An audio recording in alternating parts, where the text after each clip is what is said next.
Allah Subhanahu wa taala, Tuhan yang Maha Kuasa yang telah melimpahkan rahmat dan Dia-Nya sehingga kita dapat berkumpul di sini dalam rangka bubarkan jilid 4 Jaga Lawu. Sekarang juga buka bareng kawan-kawan Jaga Lawu yang kita rintis 4 tahun yang lalu. Jadi gerakan Jaga Lawu ini adalah sebuah gerakan kemudian dimotori oleh Forum Rakyat Peduli Gunung Lawu (FRPJL). Ini bagi yang tidak ingat, mencoba untuk kita ingatkan lagi. Jadi misi, visi, target dari Forum Rakyat Peduli Gunung Lawu adalah Jaga Lawu selama-lamanya sampai kita mati. Lawu pokoknya oleh di kota Atik sih marai terjadinya bencana, itu aja. Nah, jelendriannya banyak sekali, panjang sekali. Jadi Jaga Lawu ini adalah sebuah gerakan. Kalau Forum Rakyat Peduli Gunung Lawu adalah bentuk kelembagaannya di bawah Yayasan Mertibumi. Itu. Jadi kalau kemarin ditanyakan oleh para wartawan Jaga Lawu pimpinannya sapa Pak atau Camat Jenawi dan lain sebagainya. Ora, Jaga Lawu itu sebuah gerakan. Gerakan Jaga Lawu itu bisa macam-macam yang terkait dengan Jogo Lawu, termasuk pengembangan pariwisata di wilayah Kecamatan Ngargoyoso. Pengembangan wilayah apa nggak boleh? Boleh, silahkan. Tapi kan harus tetap berprinsip pada pelestarian alam dan lingkungan hidup. Harus ramah lingkungan, jangan membabi buta. Boleh mendirikan restoran, mendirikan destinasi-destinasi wisata yang lain dan lain sebagainya, boleh. Tapi kita yang peduli Gunung Lawu, bahkan wilayah Ngargoyoso khususnya Kemuning ini dulunya konon yang ada di bawah Kemuning itu adalah Danau Purba.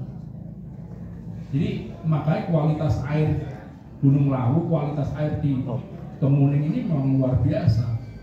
Itu sudah berapa tank yang diangkut ke bawah. Dan itu harus kita pertahankan. Kita rotok mayaworo sebenarnya ya, rotok mayaworo mempertahankan, melestarikan khususnya konservasi air yang dikonsumsi oleh masyarakat Karanganyar, masyarakat Magetan, masyarakat Solo, bahkan Sragen juga ambil dari Jenawi. Memang kualitas air Gunung Lawu itu luar biasa, ora bayan-bayan gitu. Makanya harus kita eman-eman betul. Dulu gerakan kita pertama adalah menolak pelaksanaan eksplorasi maupun eksploitasi geotermal, pusat tenaga listrik, tenaga panas bumi yang akan dibangun di Gunung Lawu. Kita tidak boleh, tidak mengizinkan atas nama masyarakat sekitar Gunung Lawu, karena dampaknya bisa dilihat sendiri. Contoh yang sudah terjadi itu di Dieng. Memang akhirnya menjadi destinasi wisata menarik kawah Gunung Dieng, tapi dampak lingkungan yang terjadi banyak sumur kering, sungai-sungai yang tadinya airnya jernih sekarang airnya kering juga, bahkan kalau musim hujan airnya menjadi keruh dan lain sebagainya. Nah, kalau terjadi di Karanganyar, mesake banget Karanganyar, Palur, Bak Kramat, selain apa nih tuh. Palur, Bak Kramat itu adalah cekungan yang terendah. Makanya kan antara Gunung Merapi dengan Gunung Lawu, cekungan terendah itu Palur, Bak Kramat. Makanya Bengawan Solo ada di situ. Daerah terendah memang dari Gunung Lawu mengairnya di sana, dari Gunung Merapi mengalir di situ. Kemarin Palur Jenawi sebenarnya Karanganyar itu. Palur itu airnya gampang karena memang daerah terendah. Resapan air yang terjadi di hutan Gunung Lawu, di hutan Gunung Merapi itu ya paling rendah ya di daerah cekungan tersebut.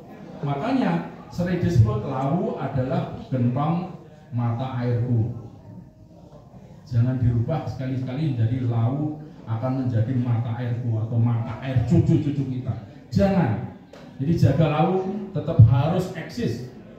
Ya kita ini siapa lagi kalau tidak kita ini. Kita tidak kontra dengan pembangunan yang sedang dilaksanakan oleh pemerintah.